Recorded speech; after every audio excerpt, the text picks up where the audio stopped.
डोगरी भाषा के मन्ने परमन्ने के कवि प्रोफैसर शिव निर्मोही होरें गी केंद्र सरकार आसेआ पद्मश्री सम्मान कन्नै सम्मानित किया गया है। आओ जिंक कॉलोनी उधमपुर के रहने वाले प्रोफैसर शिव निर्मोही होरें गी डोगरी भाषा च उनके योगदान के मद्देनज़र यह सम्मान दिता गया है। डोगरी साहित्यकारें च खुशी की लहर है।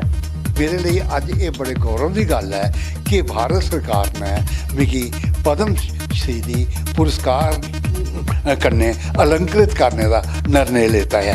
ये सिर्फ मेरे लिए खुशी की गल नहीं है, ये पूरे डोगरा समाज के लिए खुशी की गल है कि इस कन्नै मेरी संस्कृति की, मेरे प्रदेश की, मेरे प्रदेश के लोगों की एक मान्यता मिली। चीन विच फैलने वाले कोरोना वायरस थमां बचाव लई डीसी रजौरी होरें सीएमओ रजौरी उनके दफ्तर विच कंट्रोल रूम स्थापित करने के निर्देश दिते। इस संबंधित सभ्य तहसील हैडकुआर्टरें की जरूरी कदम चुकने के निर्देश दिते गए। प्रभावित लोगों की अस्पतालों च बनाए गए खास वार्डों च रखने ते उनके इलाज मुआलजे का प्रबंध किए जाने के भी निर्देश दिते गए। आज की इस मीटिंग का मकसद ये था कि इस वायरस को कैसे ट्रीट की जाए, अगर इनकेस कहीं ये बीमारी फैलती है तो इसमें कौन कौन से मेजर जो हैं वो लेने पड़ेंगे। तो एक डिटेल मीटिंग यहाँ पे हुई।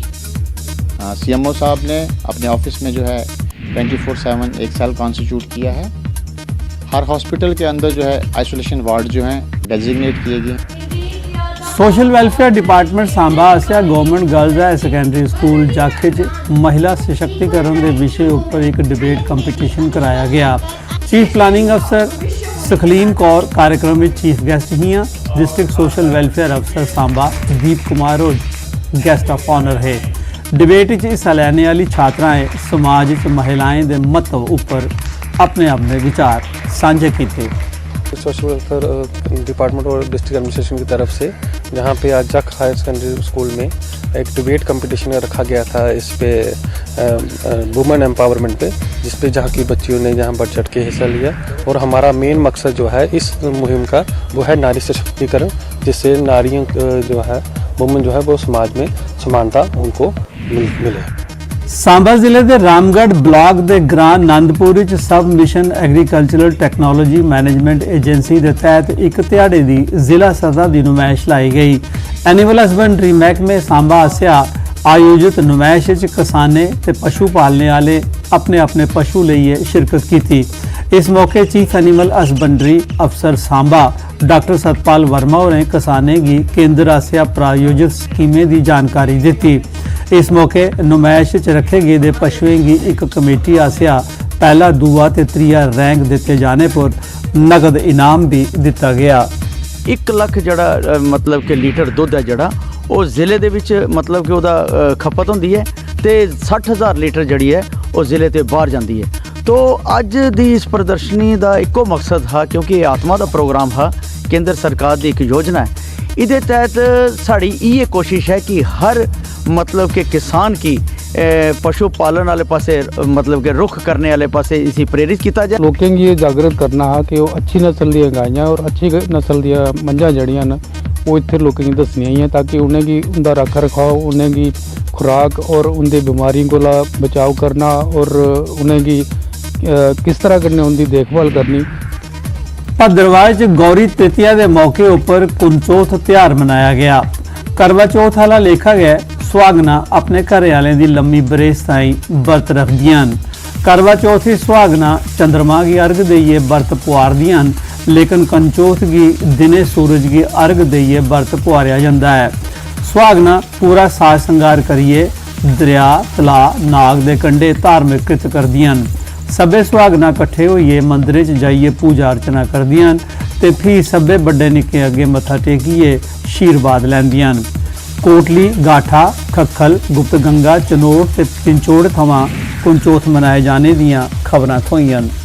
उम्र मांगता भगवान का उम्र दियाँ लंबी उम्र दियाँ इस रूपे माँ कैतरू फर्स्ट क्लास होते इस रूपे माँ सोरे ऐसे रूपे मासन से पेइयां हैं ले ले अस परमात्म एन वार्ता से दादे परदादे का निश्चित है पात्र दे तो है एन आए गोरदा माता रू शिव जी के रू पार्वती माता रू ले ले अस हम ही उम्र के लिए रखते हैं इसीलिए औरतें मंदिरों पानी के पास सभी जगह अपने जहाँ जिसने जाना वहाँ जाकर पूजा करती हैं अपने पति की लंबी आयु के लिए। भदवा का त्यौहार है, ये सिर्फ भदवा में मनाया जाता है। ये कंसोत के नाम से इसको जाना जाता है, बाकी स्टेटों में इसको नहीं मनाया जाता। ये भदवा का ही है सिर्फ, और ये अपनी पति की लंबी उम्र के लिए रखा जाता है। और ये पार्वती माता ने भगवान शिव की लंबी उम्र के लिए रखा था। सांबा ਜ਼ਿਲ੍ਹੇ ਦੇ ਪਲੋਟਾ ਗ੍ਰਾਂ ਦੇ ਰਹਿਣ ਵਾਲੇ 26 ਬਰੇ ਦੇ ਪ੍ਰਵੀਨ ਕੁਮਾਰ ਦੀ ਲੋਥ ਦੌਂ ਧਿਆਣੇ ਪਹਿਲੇ ਆਰਮੀ ਬੰਕਰ ਥਮਾਂ ਸੰਦਿਗਧ परिस्थिति च बरामद हुई ही। ਪ੍ਰਵੀਨ ਦੇ ਘਰ ਵਾਲੇ ਅੱਜ ਪ੍ਰੋਟੈਸਟ ਕਰੀਏ ਪੁਲਿਸ ਸ਼ਾ ਮੰਗ ਕੀਤੀ ਹੈ ਜੇ ਨਿਸ਼ਪਕਸ਼ ਜਾਂਚ ਕੀਤੀ ਜਾ। ਉਹਨੇ ਸ਼ੱਕ ਜ਼ਾਹਰ ਕੀਤਾ ਜੇ ਪ੍ਰਵੀਨ ਦੀ ਹੱਤਿਆ ਕੀਤੀ ਗਈ ਦੀ ਹੈ। एसडीपीओ विजयपुर ਤੇ एसएचओ रामगढ़ ने भरोसा दवाया जे निष्पक्ष जांच की जाग।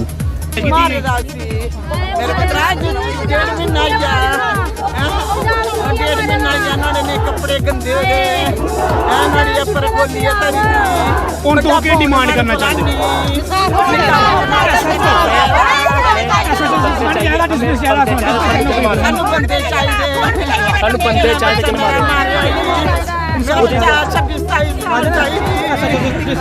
उन्नीस जनवरी की 14 बरे दे नाबालिग दे ब्लाइंड मर्डर केस की कठुआ पुलिस ने हल करने का दावा किया है।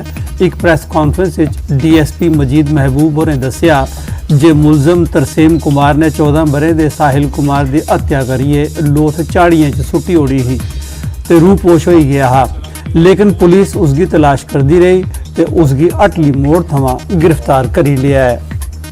आज यही फ़ोन नंबर हमने ट्रैकिंग पे लगाया था, जब हमें पता चला ये ऑन हुआ लखनपुर में उसकी लोकेशन है। इमीडिएटली हमारे एसएचओ साहब उसमें गए और हमने उस लड़के को ट्रैक करके हटली चौक में पकड़ लिया। अभी तक जो हमारी पीवी हमने जो अभी तक इन्वेस्टिगेशन की है उस दौरान हमें ये पता चला है कि ये शायद उसकी बहन को तंग करता था, तो भाई को शायद ये पसंद नहीं था, उसी में इनकी कुछ हाथापाई हुई है और उसी हाथापाई में उसने इसको मारा है। तो इन दोनों के बीच में कुछ तू मैं हुई है उसी बात को लेके, तो इस लड़के ने गुस्से में आके उसको पत्थर से मारा है, जो हमें अभी तक पता चला है पत्थर से मारा है। तो ये ऑन स्पॉट।